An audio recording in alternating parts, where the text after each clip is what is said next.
Hi, everybody. Monday on Astral Oracles. Thanks for being here, guys.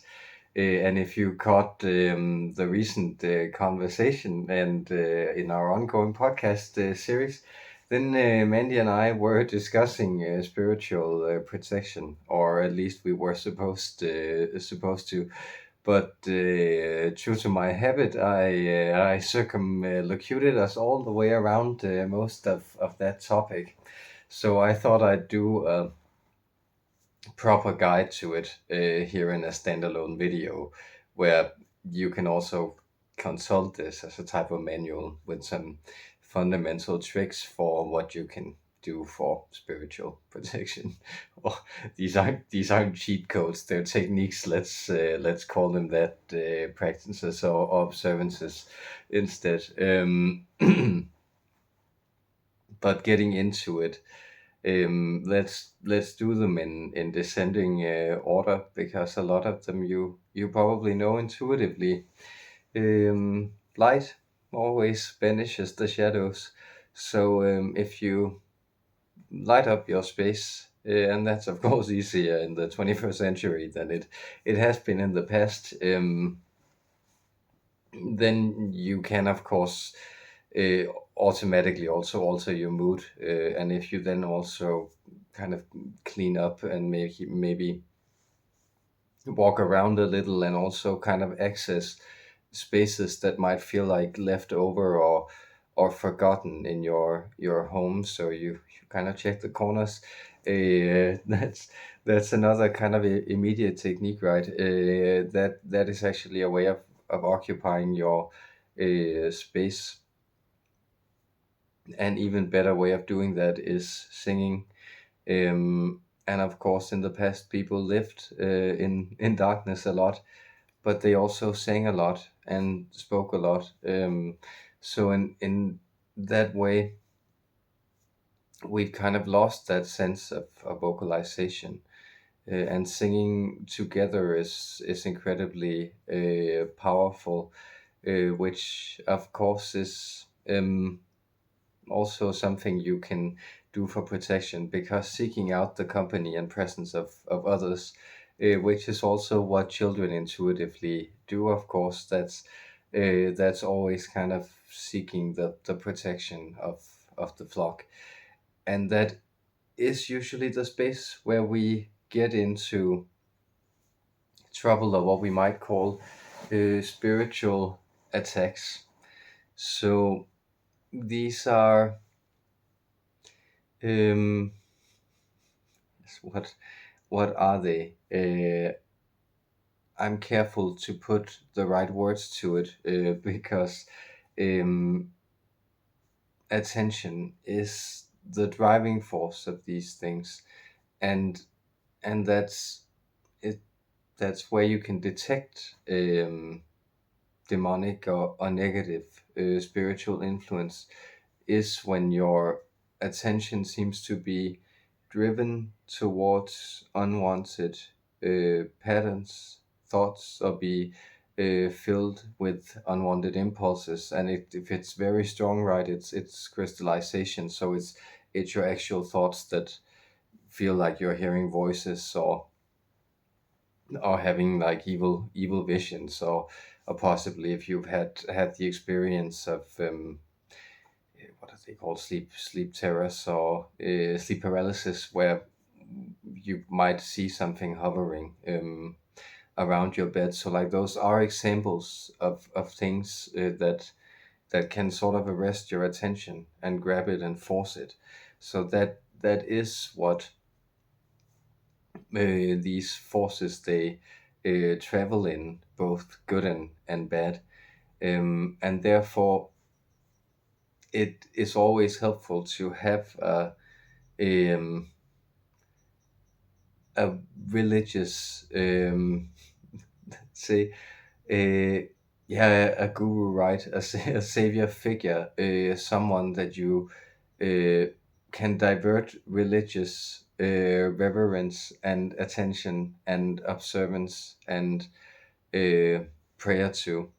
And of course, talk a lot about the Jesus. I was brought up in that tradition, but that might just as well be something that does more damage than harm to you conceptually.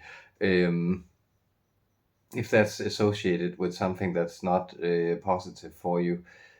So of course it's how do you sort of connect to the holy, and what is the word or the formula or the symbol or the altarpiece or idol or icon, or however you might connect to it. What is that sense where you can direct your attention instead? And if it's very present and sort of predatory, and that might, for instance, happen in, yeah, sort of like nightmare states, or also psychedelic experiences or something.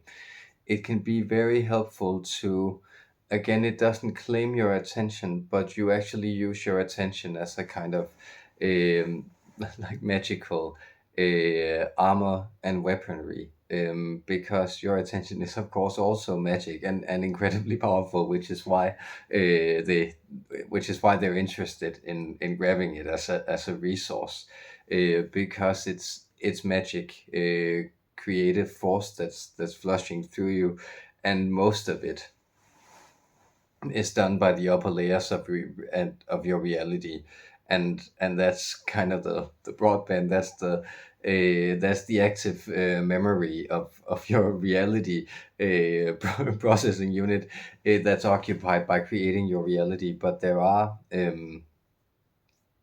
things that you can still, like a surplus of attention that you then use for your thoughts, your random creation. And this is sort of the battlefield, the resource that they're claiming. And by putting your attention upwards, it can, for instance, you can easily draw a circle around yourself, and you can just use your arm to do that. And that claim that circle, and that's a powerful technique. For instance, you can of course use salt to do it, but nothing enters the circle, and that's a way to do it. You can also shout or let out energy that can be very powerful, and dancing and moving and flowing and letting stuck energy release itself can also be a way to let things well up and flow out of you. So notice again that a lot of these things are things that, let's say, more primitive culture, and I'm using citation marks if you're not watching this one but listening in, but that they intuitively understand that there are these passing visitors, immaterial spirits, and to have that essential tool chest. So those are dancing, singing, again, breathing, of course, deep breaths, and speaking, prayer. So that can both be prayer, and it can also be spell casting, which means, for instance, you can set your parameters, and I will sometimes do that if things are very powerful.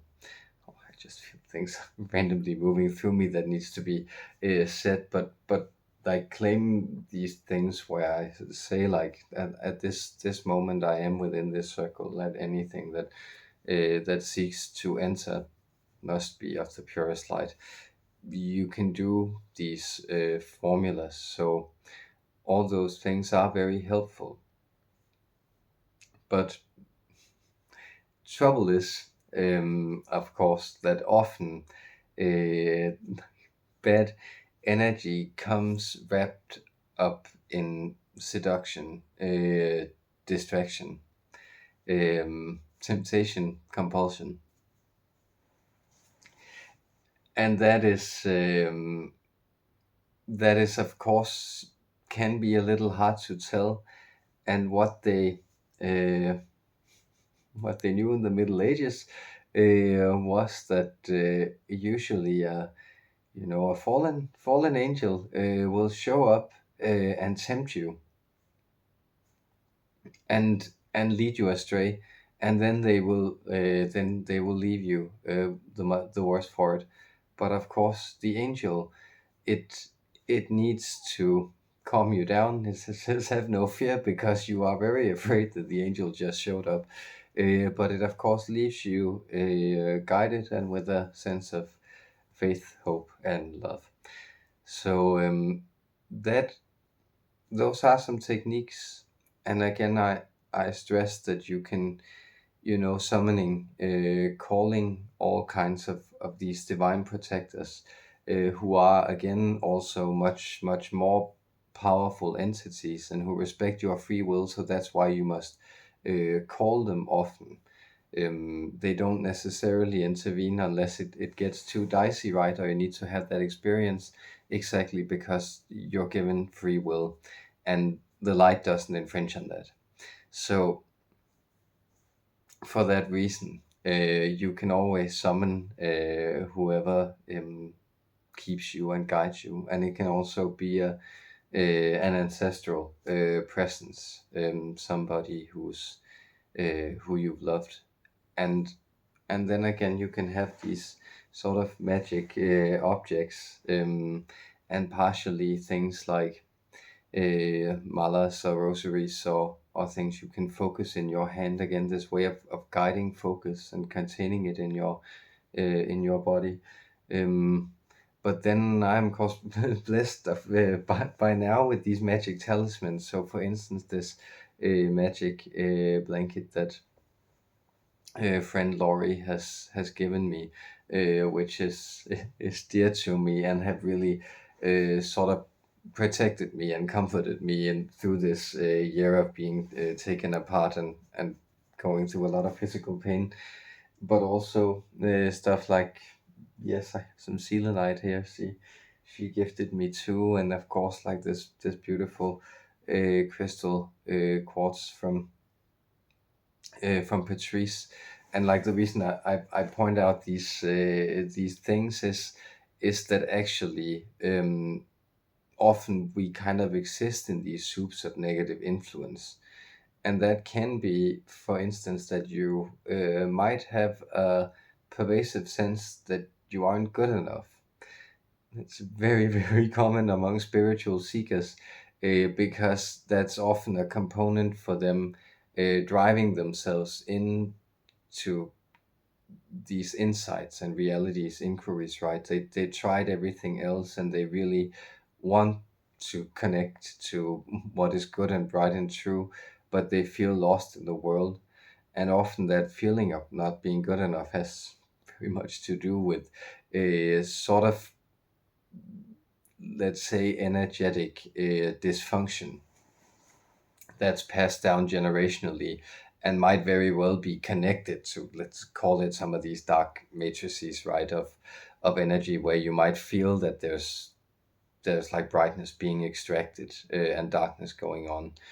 And I think that for me, this journey, I also wanted to let you know, it's been very very powerful for me doing this, which has been a personal expression and something that's been open and vulnerable.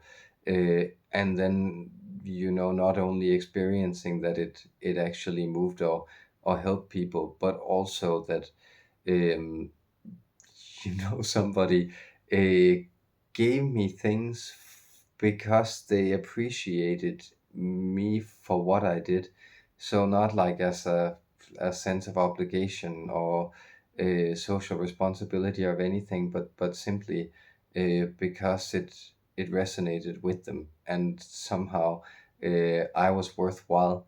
So like these are like, for me, it has been kind of talismans of love, and that can actually be kind of helpful to remember that you probably also have those in your home, and it can be good to use those to also set those vibrations. So thank you for that. And I mean that truly to everybody who's like, and I also like, if you send me donations or anything, and that's not a segue into pandering though. Please send me money. But no, I truly mean, just the very fact that that it's been possible to be open and be met with love, and that again is, those are higher vibrations, that all this um, kind of dross of the divine spark, right, that hides in the corners and is looking for us to enliven it. So with that, I'll pass over the torch to the divine protector, Archangel Michael, and he will shed some more light on this. I send you my love, guys.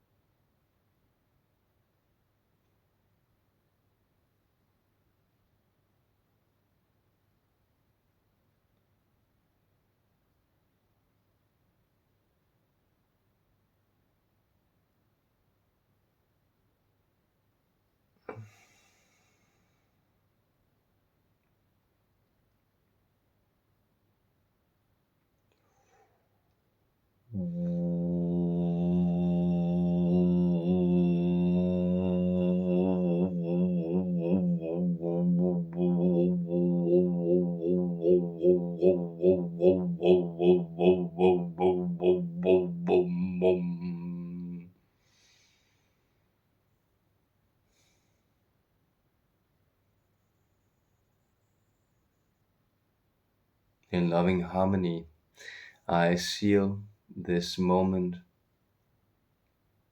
and within this divine configuration, our hearts are joined.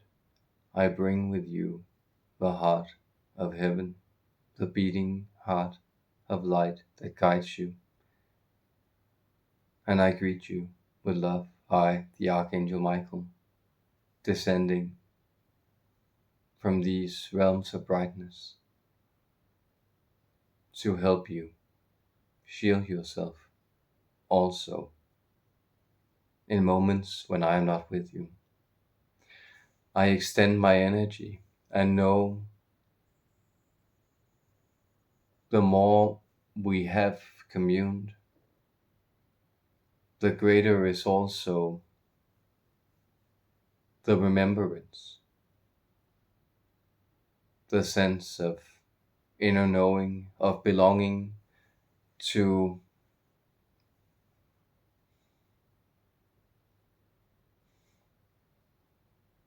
a great citadel where nothing can ever penetrate,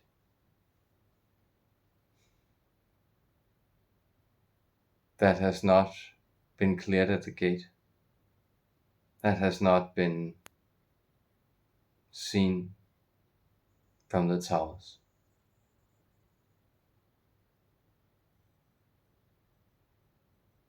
To understand that you already live within this heavenly comfort, and you are protected by it.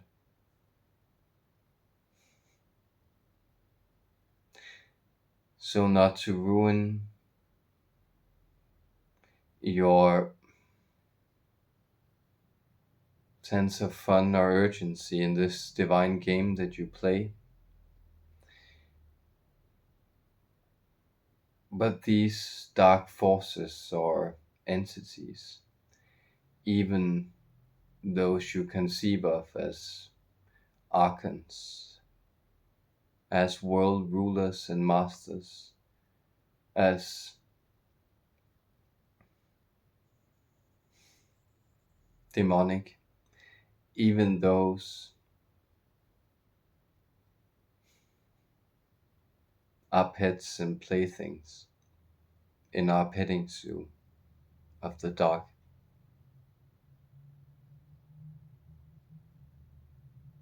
Hell to us is a pit, yes, but it is a pit that I occasionally visit. to make sure that the beasts down there are fed as well.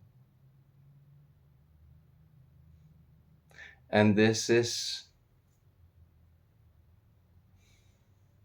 a part of the divine contract that you have signed up for, that you pass on energy to these beasts down there, and they are fed so that they may generate some of the spooks and horrors on your ride through a haunted world, a haunted house world. This is how we see it. Now, I will not dismiss your sense of fright and fear. I do not come to mock or deride you this day.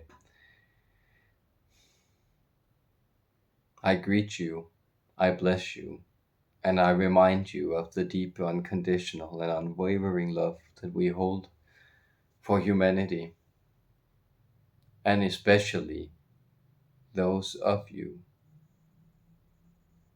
who also nourish the dark. Because this is a divine secret. It hides in plain sight. But your human world is turned upside down in its priorities as we see it from the heavens, and therefore you don't see this evident secret. What I speak of is that those of you who feed the darkness, who also see the darkness, who attempts to love it, who forgives, who steers towards compassion, who resolves bitterness, grief, betrayal, among many other human hardships.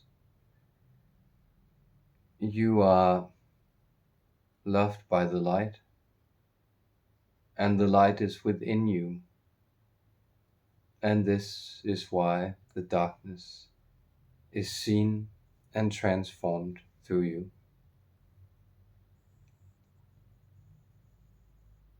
So these are laws of energy, and this is the way that it must be. So know that people who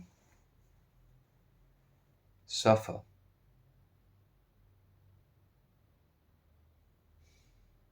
they do have the favor of the eternal light in our eyes.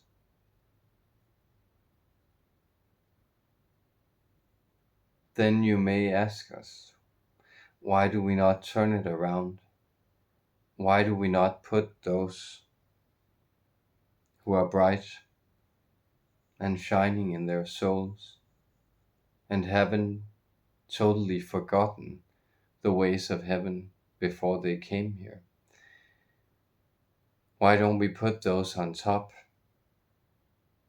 and let the others, those confused ones, who must still carry hurt and pass it on, who must still relish in ignorance and ill will, those who celebrate that, why do we not cast those down and elevate the bright ones? Well, do you see the problem here? This makes for a poor sunrise, doesn't it? When the sun is already in the sky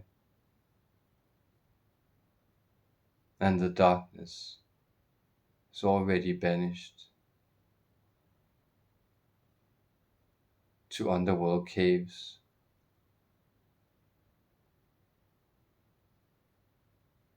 hiding in whatever little shadow it can find. This is not the way of the light. We descend from above, yes, but we rise from below. And therefore,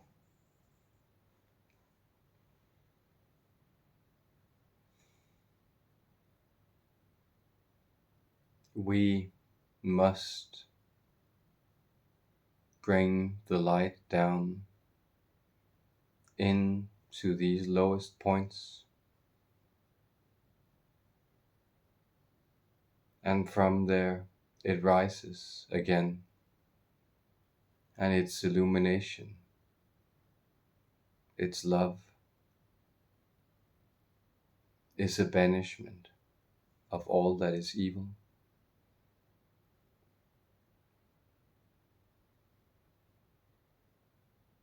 And it has 1,000 languages, arts and acts.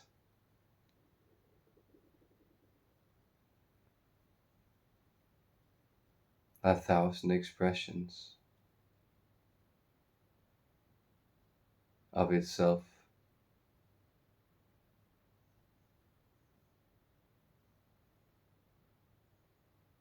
Through human deed. And therefore, whatever action you undertake from this spark of light within you, it is a banishment, a return, a restoration, and a resurrection into life and love, eternal.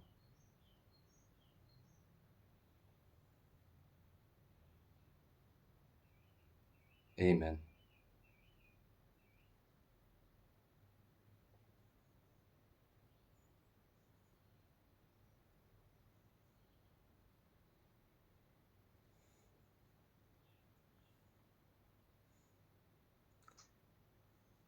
It was slightly unexpected, but it was a very powerful and beautiful message from seen from this side. So I hope that reached you well and served you guys. Much love.